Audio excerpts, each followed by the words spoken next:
Usapang boxing laban ng Pilipinas, ito'y hahatid sa inyo ng totoo at tama ng mga komento, mga prediksyon na ating bibigay ng walang kulang. Tama yung prediction ko, no? Yung head movement, yung timing na suntok ni Casimero at kanyang pag-ilag. At saka yung palaging nawawala sa guard yung si Pantera Neri. Nakita nyo naman, di ba, pag palaging nakababa yung kamay ni Pantera Neri. Kaya alam na natin, wala.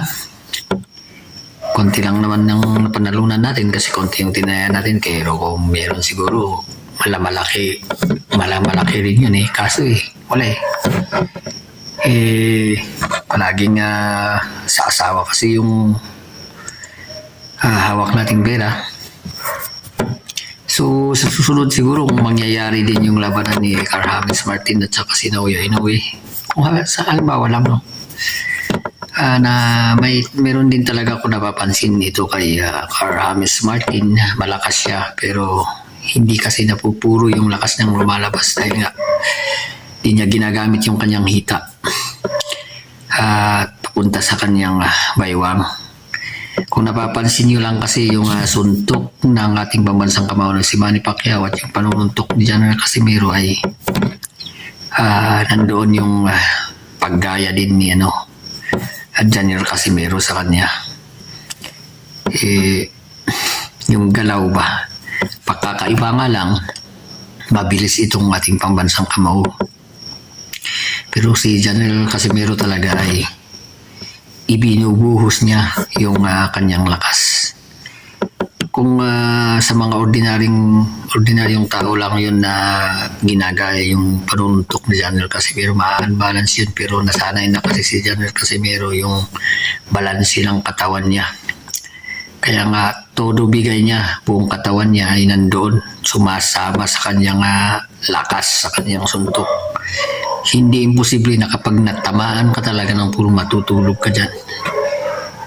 Believe nga din tayo dito kay Pantera Neri kasi talagang makunat din. Hindi niya totally napatulog.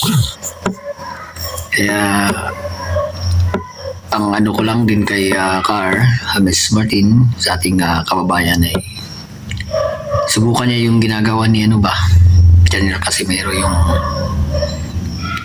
lahat ba yung katawan niya sumasama at paan niya ay lalabas yung talagang lakas niya kasi may lakas din tong batang to, nakikita namin natin pero hindi nga lang talaga 100% na lumalabas kanyang lakas kasi nga wala yung lahat ng kilo o bigat ng kanyang katawan.